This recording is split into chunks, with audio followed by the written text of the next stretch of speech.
வணக்கம். நான் தான் உங்கள் அக்கறையாரம் பேசுகிறேன். இன்றைக்கி ஒரு குட்டி கதை சொல்ல போகிறேன். ஒரு கணவன் மனைவி இருந்தாங்க. இறந்துட்டு அவங்களுக்கு 2 பசங்க. ஒரு பையன் 4th ஸ்டாண்டர்ட் படிக்கிறான், இன்னொரு 2nd ஸ்டாண்டர்ட் படிக்கிறான். கொஞ்சம் விவரமான பசங்க. வீட்டில் இருக்காங்க. வீட்டில் இருக்கும்போது அப்பா அம்மா அப்பப்போ சண்டை போட்டுக்கிட்டே இது பண்ணுவாங்க. அதை பார்த்துக்கிட்டே இருப்பாங்க. அவங்களுக்கு மனசுக்குள்ளே ஒரு இதாக இருக்கும், சங்கடமாக இருக்கும். என்னடா இப்படி சண்டை போட்டுக்கிட்டே இருக்காங்களே அப்படின்ட்டு.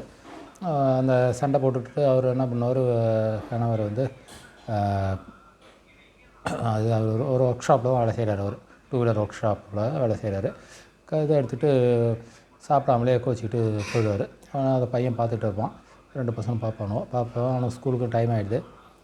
பார்த்துட்டு இருப்பான். அந்த நேரத்தில் என்ன பண்ணுவார், அந்த பெரிய பையன் வீட்டில் இருக்கிற சாப்பாட்டை எடுத்து ஒரு டப்பாவில் போட்டுட்டு அந்த ஸ்கூல் போன நேரத்துக்கு முன்னே வேகமாக ஓடி அவங்க அப்பாக்கிட்ட கொடுப்பான். ஏன்டா தம்பி, ஏன்டா நீ வர, நீ ஸ்கூல் போகணுமே அப்படின்னு அவர் சொல்லுவார். இல்லைப்பா, டைம் இருக்குதுன்னா நீங்கள் சாப்பிடாமலே வந்துட்டீங்க காலைல அப்படின்ட்டு, அதனால தான் நான் எடுத்து வந்தேன். என்னடா ஒரு வேலைனா சாப்பிட்லன்னா என்ன போயிடுது அப்படின்ட்டு அவர் சொல்லுவார். இல்லை நீங்கள் சாப்பிடுங்கன்னு ரொம்ப அன்போடு அவர் ரொம்ப நெகிழ்ச்சியோடு அந்த சாப்பாடை சாப்பிடுவார். சாப்பிட்டு வந்ததும் வீட்டுக்கு ஈவினிங் வீட்டுக்கு வருவாங்க. ஸ்கூல் போயிட்டு வருவான், பையன் வந்துடுவாங்க. வந்து அவங்க அப்பா அம்மா கிட்ட தெளிவாக சொல்லுவாங்க, அப்பா அம்மா நீங்கள் இதுமாதிரி அடிக்கடி சண்டை போட்டுகிட்டே இருக்கீங்க, அதெல்லாம் எங்களுக்கு மனசு சங்கடமாகுது, என்னால் படிப்பில் கான்சன்ட்ரேட்லாம் பண்ண முடியல, நீங்கள் சண்டை போடாமல் இருங்க, அப்போ தான் நல்லதுன்னுவாங்க. சரி, நம்ம கணவன் மனைவியும் சரி சண்டை போடாமல் இது பண்ணுவாங்க. சரி, அடுத்த நாள் காலைல ஸ்கூலுக்கு பசங்களை இட்டு போவாங்க. அந்த அம்மாவும் ஒரு சின்ன கம்பெனியில் வேலை செய்கிறாங்க. போயிட்டு அவர்கிட்ட ஒரு 2 வீலர் கூட இல்லை, 2 வீலர் மெக்கானிக்கை தவிர அவர்கிட்ட ஒரு 2 வீலர் கூட சொந்தமாக இல்லை. அங்கே அப்படியே பஸ் ஸ்டாப்பில் நின்றுட்டுருப்பாங்க. பஸ்ஸு வராமல் வெயிட் பண்ணிகிட்டே இருப்பாங்க. டைம் ஆகிட்டே இருக்குது. அந்த நேரத்தில் இன்னொருத்தர் ஒரு நண்பர் 2 வீலரில் வருவார்.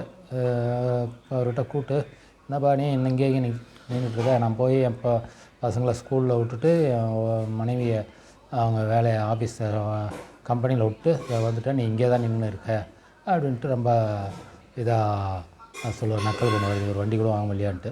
உடனே மனைவிகிட்ட அவர்கிட்ட, எங்களுக்கு எப்போ வண்டி வாங்கணும், என்ன வேணுன்றது எங்களுக்கு தெரியும், என் கணவர் எங்களுக்கு கரெக்டாக வாங்கி தருவார், நீங்கள் அதை பற்றிலாம் சொல்ல வேணாம், எங்களுக்கு எப்படி வாங்கணும்னு தெரியும், எது நல்லதுன்னு எங்களுக்கு தெரியும், நீங்கள் சொல்ல வேணான்ட்டு ஒரு கோபமாக அந்த அம்மா பேசுவாங்க.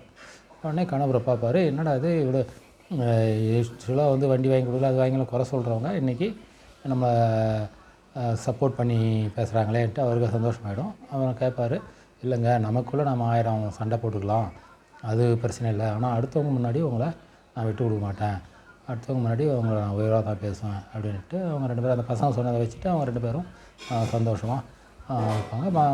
அந்த குழந்தைகளும் ரொம்ப சந்தோஷமாக பிடிப்பாங்க. அந்த வாழ்க்கையில் குடும்பம் வந்து சங்கடங்கள் வரும், இடர்பாடுகள் வரும். இடர்பாடு வந்தால் கூட வெளியில் ஒரு சின்ன சின்ன சங்கடங்களும் சின்ன இதாக பண்ணணும், ரொம்ப பெரிய இதாக சண்டை போட்டுவிட்டு குழந்தைகளோட மனசெல்லாம் பாதிக்க வைக்கக்கூடாதுன்றது அந்த கதையின் நோக்கம். நன்றி, வணக்கம்.